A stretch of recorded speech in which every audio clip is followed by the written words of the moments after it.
this is the time for chapter number 3. Chapter number 3.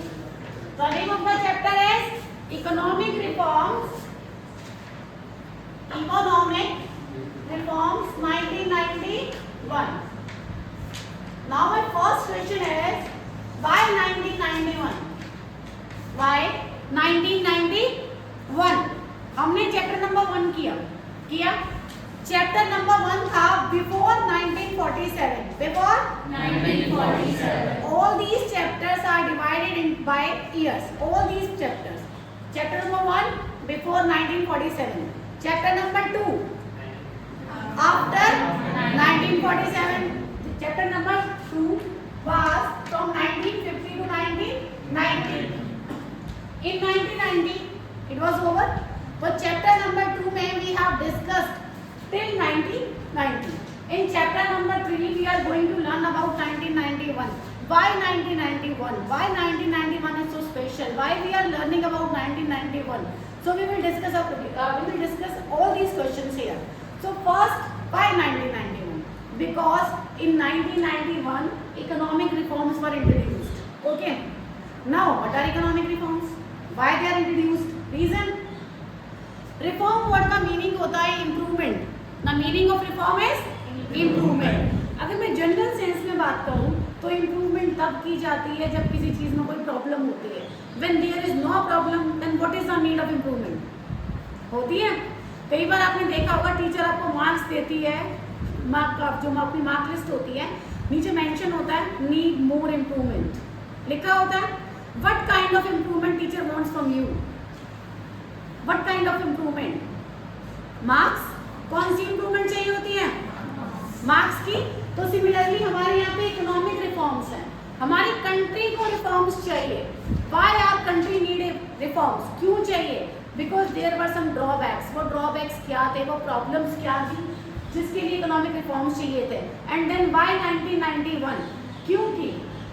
Before 1991, that means till 1990, India has borrowed $7 billion from World Bank. $7 billion from World Bank. अब World Bank का दूसरा नाम क्या है? One more question. Each and every line. We have a question from each and every line. जितना आप पढ़ेंगे you will get more and more questions. Okay? तो World Bank का दूसरा नाम है IBRD. Again one more question. Full form of IBRD. International Bank for Reconstruction and Development. So two questions are there. First, another name of World Bank. Another name of World Bank. Speak loudly. What is another name of World Bank? IBRD. Again there is a question. What is the full form of IBRD? International Bank for Reconstruction and Development. Got it? Okay. तो बहुत सारे reasons थे. अब मैं उन reasons को one by one बताऊंगी, फिर मैं आपसे सुनूंगी भी सही आपने मुझे बताने हैं. ठीक है. पहला रीजन इकोनॉमिक रिफॉर्म्स क्यों आए, फिर मैं बताऊंगी इकोनॉमिक रिफॉर्म्स में आया क्या, कैसे आया. फर्स्ट रीजन, बिफोर 1991 हमारा बैलेंस ऑफ पेमेंट डिसबैलेंस हो गया था. अब आप कहोगे मैम ये बैलेंस ऑफ पेमेंट क्या होता है जो डिसबैलेंस हो गया? Balance of payment refers to transaction of a country from rest of the world. एक कंट्री ने अदर कंट्रीज के साथ जो ट्रांजेक्शन किया, तो हमारे ट्रांजेक्शन में हमारे इंपोर्ट ज़्यादा थे, एक्सपोर्ट्स बहुत कम थे. इंपोर्ट ज़्यादा थे और एक्सपोर्ट्स बहुत कम थे. तो जब इंपोर्ट ज़्यादा होते हैं और एक्सपोर्ट्स कम होते हैं तो हमारा बीओपी डिसबैलेंस हो जाता है. क्लियर? तो बीओपी डिसबैलेंस था और जब इंपोर्ट ज़्यादा होंगे तो आपको करेंसी देनी पड़ेगी. फ्री में तो नहीं मिलता कुछ भी, पैसे देने पड़ेंगे. तो जो करेंसी आप देते हो, जब हम किस कंट्री से बाय करते हैं तो हम करेंसी देते हैं. कौन सी करेंसी देते हैं? कौन सी करेंसी देते हैं? Foreign currency. तो हमारे रिजर्व्स खाली हो गए थे. जो रिजर्व्स हैं हमारे वो खाली होते जा रहे थे. रिजर्व्स खाली होने का मीनिंग होता बच्चा, अभी आपने कुछ टाइम पहले न्यूज़ सुनी होगी कि पाकिस्तान के पास फॉरेन रिजर्व्स ओनली 4 डेज का है. कुछ टाइम पहले ये न्यूज़ आई थी कि पाकिस्तान के पास फॉरेन रिजर्व्स ओनली 4 डेज का है. सुना था ये न्यूज़? नहीं सुना. बोला था पाकिस्तान बैंकरप्ट होने वाला है, उसके पास रिजर्व्स खाली हो गए. कैसे? क्योंकि जब आप बाहर से कुछ भी चीज़ परचेज करते हो देन वी नीड टू पे फॉरेन रिजर्व्स, और अगर हम फॉरेन रिजर्व्स दे रहे हैं तो रिजर्व्स खाली होते जाएंगे। तो 1991 मतलब तक इंडिया के रिजर्व्स खाली होते जा रहे थे। अब रिजर्व्स ही नहीं बचेगा तो फिर वो आगे कैसे डिमांड करेगा, तो इसलिए भी हमें इकोनॉमिक रिफॉर्म की ज़रूरत थी। Third point, poor performance of PSU, poor performance of PSU। Again there is a question, what is PSU? What is PSU? बताया हुआ मैंने कई बार, फुल फॉर्म क्या होती है? Public sector undertakings. Public sector undertakings, जो पब्लिक सेक्टर अंडरटेकिंग्स थे इनकी परफॉर्मेंस बड़ी पुअर थी, very poor performance. Poor performance क्यों थी? उसमें हर बार गवर्नमेंट की गलती नहीं होती। कई लोग कहते हैं गवर्नमेंट की गलती है, गवर्नमेंट के लोग ही ऐसे, चलो मान लिया, लेकिन क्या हर बार गवर्नमेंट की गलती है? थोड़ी बहुत गलती दूसरों की भी होती है। बता देती हूँ, एग्जाम्पल देती हूँ। सपोज दैट इलेक्ट्रिसिटी, सपोज क्या एग्जैक्टली इलेक्ट्रिसिटी, अब इलेक्ट्रिसिटी गवर्नमेंट बनाती है, अब वो इलेक्ट्रिसिटी लोगों के घर तक आती है, और हमारे इंडियंस इतने स्वीट है वो इलेक्ट्रिसिटी तार डाल के चोरी कर लेते हैं, करते हैं नहीं करते? तो क्या गवर्नमेंट ने जितनी इलेक्ट्रिसिटी रिलीज की, गवर्नमेंट के हाथ में उतना बिल आया? नहीं। गवर्नमेंट को बिल मिल रहा है 20, 30, 40% और गवर्नमेंट रिलीज कर रही है 100%। तो गवर्नमेंट कब तक इलेक्ट्रिसिटी लॉस फेस करेगी? कर सकती है। तो गवर्नमेंट को वो लॉस फेस करना पड़ रहा था, इसलिए वो परफॉर्मेंस पुअर थी, बिकॉज ऑफ द लॉसेस। ठीक, और कुछ एक एग्जांपल मैं आपको और दूंगी, because you can write this example everywhere. In this chapter we have privatisation, in that case you can put this example. So the example is BSNL। सबने सुना है BSNL के बारे में? क्या होता है BSNL? सिम है, सिम है।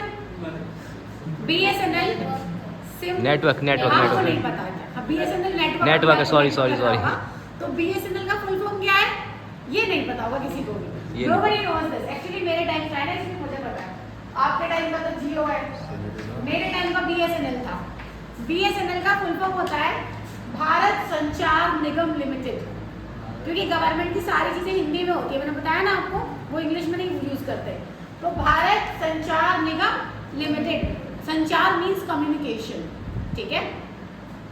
तो जब हम छोटे थे तो सबसे पहला जो कम्युनिकेशन के लिए आपके पास सबसे फर्स्ट जो था मतलब कनेक्शन, वो था BSNL। अब BSNL was introduce by the government. अब BSNL जो गवर्नमेंट ने इंट्रोड्यूस किया तो उसमें क्या होता है, एक बॉक्स मिलता था जिसको आप ऐसे ऐसे करके घुमाते थे, ऐसा वाला भी होता था, नंबर वाला भी होता था, जिसको प्रेस करते थे, फिर हम लोग कॉल करते थे। तो आजकल तो मोबाइल है, पहले तो नहीं था। तो BSNL में क्या था, अगर आपने अप्लाई किया कनेक्शन के लिए, या हमें कनेक्शन चाहिए BSNL का, आपने आज अप्लाई किया, कनेक्शन लगेगा आपका 1 साल, 2 साल, 5 साल, 10 साल बाद। मतलब इंस्टेंट नहीं लगता था, इंस्टेंट तो बहुत लेट हुआ, मतलब इतने सालों के बाद। और बाई चांस अगर आपका फ़ोन खराब हो गया तो ठीक करवाने के लिए भी आपको कॉल करने के लिए फ़ोन नहीं है, कहीं और जाके आप कॉल करेंगे या टेलीफोन एक्सचेंज जाएंगे, फिर वो आपको एक कंप्लेंट नंबर देंगे, फिर आप उस कंप्लेंट नंबर के ऊपर बैठे रहोगे, कब नंबर आएगा उस कंप्लेंट के अकॉर्डिंग, 1 महीने, 2 महीने, 3 महीने, कब आपका फ़ोन ठीक होगा पता नहीं, ठीक है। तो ये क्यों था? क्योंकि ये पब्लिक सेक्टर अंडरटेकिंग था। उस टाइम पूरे इंडिया में सिर्फ एक ही कनेक्शन था। क्या पूरे इंडिया को एक कनेक्शन सप्लाई करना ईजी काम था? नहीं। तो it took lot of time, that is why जो पब्लिक सेक्टर अंडरटेकिंग्स है इनकी परफॉर्मेंस कैसी थी? पुअर। क्लियर? तो ये भी एक रीजन था। Point number 4, inflation. Do you know the Hindi meaning of inflation? Hindi meaning और another meaning of inflation? Yes or no? Just say yes or no. Rise. Very good. Rise in prices. Rise in prices. When general price level in the market increases, this is called inflation. For example, you are buying potato at 20 rupees kg now, but suddenly you buy potato at 80 rupees kg. Just this is called rise in prices, and this is the example of inflation. Okay? Suddenly the prices of the things goes up. तो एकदम कैसे बढ़ जाते हैं? This is called inflation. Inflation. अब inflation क्यों होती है? Do you know the reason?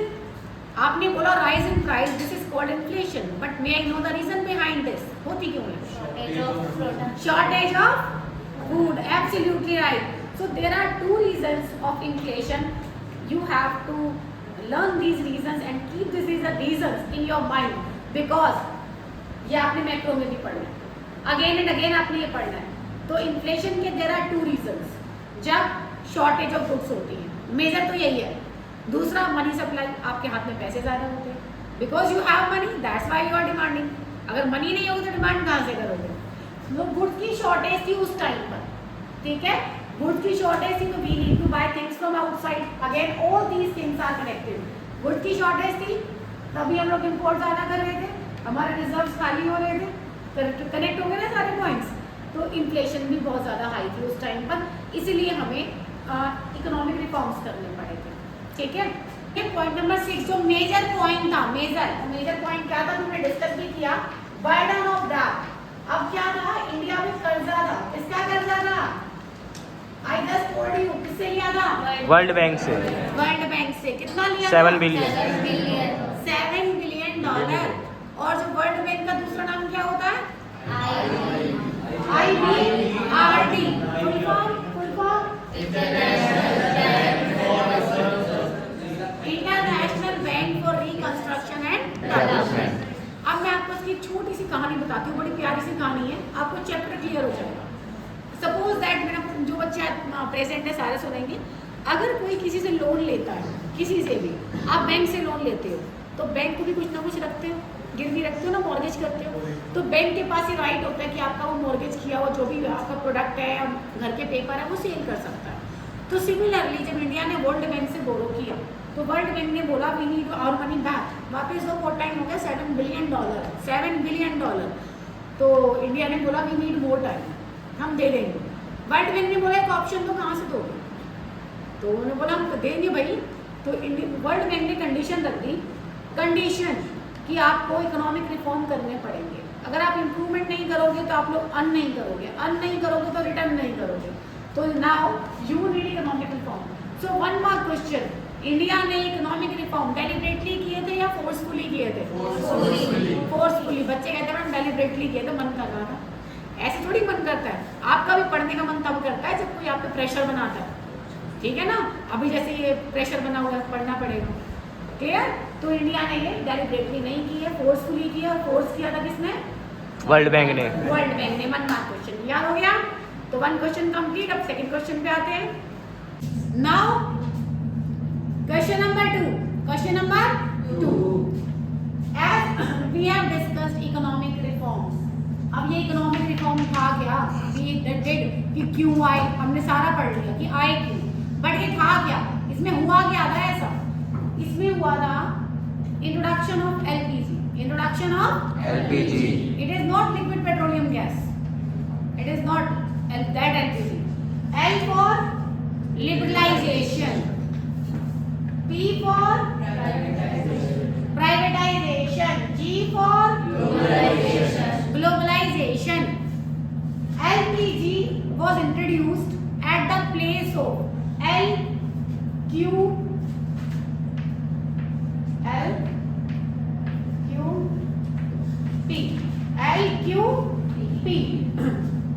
ये क्या था और ये क्या था? We have to discuss. First is LPG. First is L. L means liberalization. Liberalization का अगर मैं शॉर्ट फॉर्म करूं, दैट इज लिबर्टी। लिबरल सुना है? लिबर्टी के शूज सुने हैं? क्या होता है लिबर्टी? Very nice. फ्रीडम। क्या होता है लिबर्टी? फ्रीडम। तो 1991 के बाद फ्रीडम मिल गई भाई। किसको फ्रीडम मिल गई? घूमने की। किसको मिली फ्रीडम? बहुतों को मिली। Each and every sector got some freedom, like financial sector, fiscal sector, industrial sector, foreign reserve and foreign trade, many more freedom. So we will discuss all these freedoms one by one. But generally I am telling you what is liberalization, liberty. तो liberty मिल गई। पहले क्या था जो अब liberty मिल गई? पहले था licensing। पहले क्या था? Licensing क्या होता है कि किसी भी काम को करने से पहले, कोई भी इंडस्ट्री सेटअप करने से पहले लाइसेंस होना चाहिए। So now there is no licensing. After 1991, there is no licensing. Clear? P refers to privatization. Privatization का मतलब कि बहुत सारी प्राइवेट इंडस्ट्रीज होगी। उससे पहले क्या था फिर? क्यों? Very nice. उससे पहले क्या था? कोटा। क्या था? कोटा का मतलब लिमिट सेट कर दी गई थी हर चीज की। Now there is no limit. अब आपका जितना मन करे इंडस्ट्री सेटअप करो, जहां दिल करे वहां सेटअप करो, लिमिट्स नहीं। थर्ड वन इज जी। जी मतलब ग्लोबलाइजेशन। ग्लोबलाइजेशन। पहले ग्लोबलाइजेशन नहीं था, पहले क्या था? पी। पी का मीनिंग होता है परमिट। परमिट का मतलब हर काम के लिए परमिशन। इंडिया के अंदर आना है तो भी परमिशन, आएगी नहीं। बिजनेस सेटअप करने करेगी नहीं, और परमिशन भी 100% नहीं थी। आपको किसी भी इंडस्ट्री में फॉरेन वाले अगर इंडिया में कोई इंडस्ट्री सेटअप करना चाहते, they had no right at that time even if they want to merge their business with other business, नहीं था कोई right. But after 1991 permit is over, now this is the time of globalization. Clear? तो अब हम discuss करेंगे one by one. Economic reforms क्या था वो आपको समझ में आ गया होगा। आ गया? इकोनॉमिक रिफॉर्म्स क्लियर है? Yes, तो ma'am. इकोनॉमिक रिफॉर्म में आ गया एलपीजी। तीन चीजें आ गई। अब हमें, this is not a question, ये जनरल है। आप नहीं सोचो कि मैम ये क्वेश्चन तैयार हो गया। This is not a question, this is just introduction कि इकोनॉमिक रिफॉर्म्स में क्या था। तो इकोनॉमिक रिफॉर्म को हम 3 नेम से कॉल करते हैं। First is economic reform, second is LPG, third one is new economic policy. New economic policy. और तीनों का ईयर है 1991। पेपर में आपसे क्वेश्चन पूछता है कि what was new economic policy and when it was introduced. Answer is 1991। When LPG was introduced? 1991. When economic reforms were introduced? 1991.